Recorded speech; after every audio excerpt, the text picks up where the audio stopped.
Literatura, filosofía, periodismo en dos edades diferentes, la edad moderna y la edad contemporánea, en diferentes países. Europa, en España y en Hispanoamérica. Y bueno, concretamente para especificar más en torno a Hispanoamérica, voy a hablar de un periodista chileno.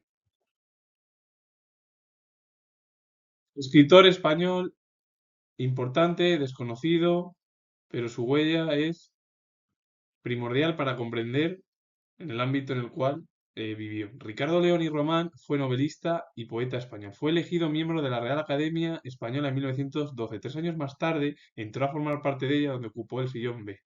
Y la obra es El amor de los amores de 1907. Ganó con esta obra el premio Fastenrath de la Real Academia Española.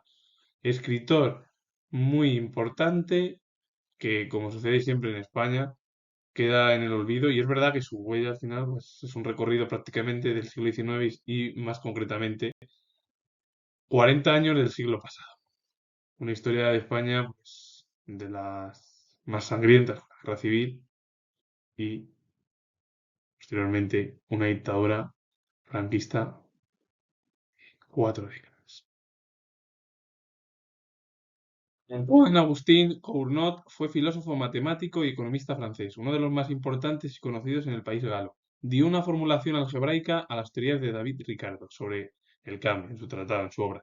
David Ricardo, junto con Adam Smith, Stuart Mill, fueron los economistas más destacados del siglo XVIII y también del siglo XIX. La obra es Investigaciones sobre los principios matemáticos de la teoría de la riqueza de 1868.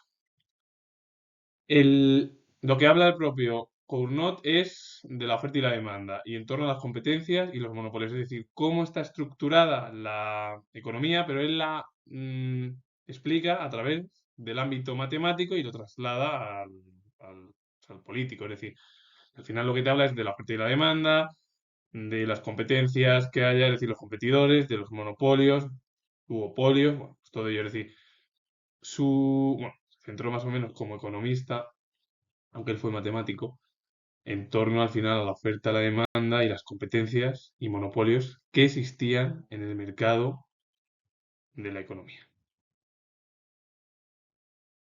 Un escritor y un compositor. Unir dos artes diferentes, música y literatura. André Ernest Gretty fue escritor y compositor belga. Destacó sobre todo por sus óperas caracterizadas por la espontaneidad melódica y por la sensibilidad escénica. Lo que hablaba él en torno al final a sus composiciones musicales, es decir, siendo compositor. La obra es Memorias o Ensayos sobre la música de 1789-1797. Uno de los escritores más importantes de Bélgica, aparte de compositor, es decir, que unió dos artes totalmente parecidos. Al final, uno de los artistas más destacados en Bélgica en el siglo XVIII. Y lo comento yo, siendo historiador, dentro del periodo de la Ilustración, que fue el denominado siglo de las luces, la cual se comenzó a criticar por parte de los ilustrados, pensadores, escritores, hacia las instituciones eclesiásticas y el absolutismo monárquico de aquel siglo. Y de Bélgica a Chile con Heliodoro Yáñez Ponce de León, que fue periodista, abogado y político chileno, una de las figuras más destacadas porque fundó el diario La Nación, pero es que además destacó como político, siendo uno de los más importantes que destacó dentro del Partido Liberal de Chile. Figura importante en el mundo del periodismo chileno, pero no solo en su país, sino también en el ámbito de América del Sur o Hispanoamérica.